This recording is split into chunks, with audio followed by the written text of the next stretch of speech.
तो आज हम बात करने वाले हैं जर्मनी के पहले चांसलर ओटो वॉन बिस्मार्क की। एक ऐसा इंसान जिसने एक राष्ट्र बनाने के लिए अपने ही लोगों पर जंग छेड़ दी। और सबसे हैरान करने वाली बात यह है कि इसी क्रूर रणनीति से जन्म हुआ मॉडर्न वेलफेयर स्टेट का। चलिए समझते हैं ये पूरा मामला आखिर था क्या। ये बात सुनने में कितनी अजीब लगती है ना? कि देश को एक करने के लिए देश के अंदर ही लड़ाई शुरू कर दी जाए। यही बिस्मार्क के शासन का सबसे बड़ा और सबसे दिलचस्प विरोधाभास था।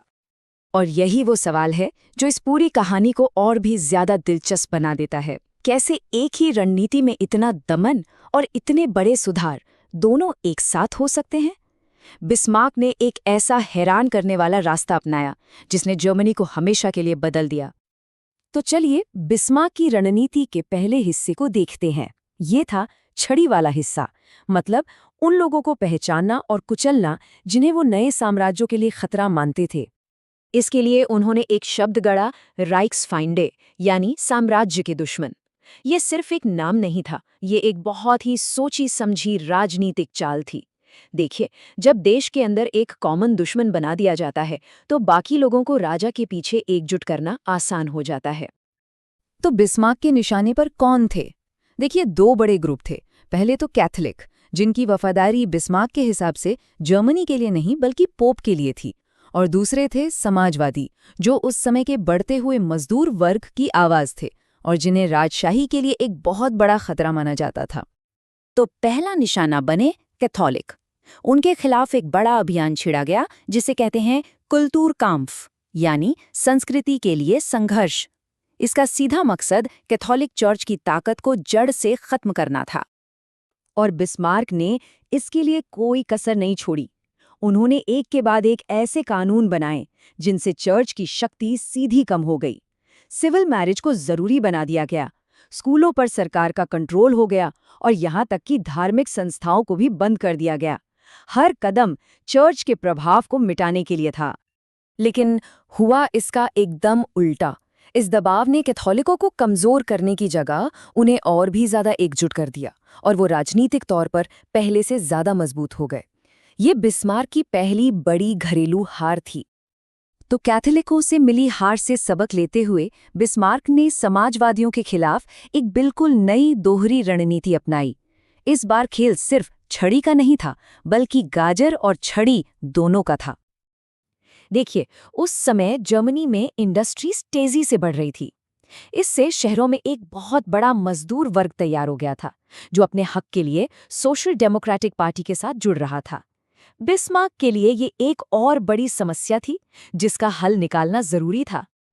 और उनका हल था गाजर और छड़ी। छड़ी के तौर पर उन्होंने समाजवादी विरोधी कानून लागू किए। उनकी मीटिंग्स, उनके संगठन, उनके अखबार, सब पर बैन लगा दिया गया। और गाजर के तौर पर उन्होंने कुछ ऐसा किया जिसकी किसी को उम्मीद तक नहीं थी। उन्होंने बड़े बड़े सामाजिक सुधार लागू कर दिए। और यहीं से दुनिया के पहले मॉडर्न वेलफेयर स्टेट की नींव पड़ी। सोचिए, 1883 में हेल्थ इंश्योरेंस, 1884 में एक्सीडेंट इंश्योरेंस और 1889 में बुढ़ापे के लिए पेंशन। ये उस जमाने के हिसाब से बिल्कुल क्रांतिकारी कदम थे।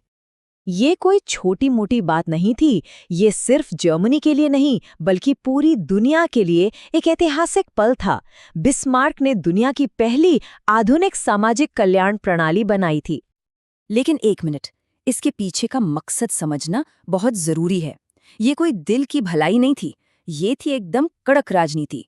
बिस्मार्क का सोचना सीधा था कि भाई, जिन मजदूरों को सिस्टम से फायदा मिलेगा, मतलब हेल्थ इंश्योरेंस, पेंशन, वो भला सिस्टम के खिलाफ क्रांति क्यों करेंगे?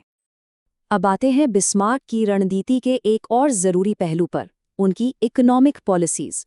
ये भी सत्ता को मजबूत करने और नए दोस्त बनाने का एक और जरिया थी। बिस्मार्क की आर्थिक सोच में एक बहुत बड़ा यू टर्न आया। शुरुआत में उन्होंने लिबरल्स के साथ मिलकर फ्री ट्रेड को सपोर्ट किया, लेकिन 1870s के दशक के आखिर में जब इकोनॉमी में मंदी आई तो उन्होंने पाला बदल लिया और कंजर्वेटिव्स के साथ मिलकर संरक्षणवाद यानी प्रोटेक्शनिज्म की नीति अपना ली। इस बदलाव के पीछे के कारण साफ थे। बाहर से आने वाले लोहे और अनाज पर नए टैक्स लगाए गए। इससे जर्मनी के बड़े जमींदारों और उद्योगपतियों को सीधा फायदा हुआ।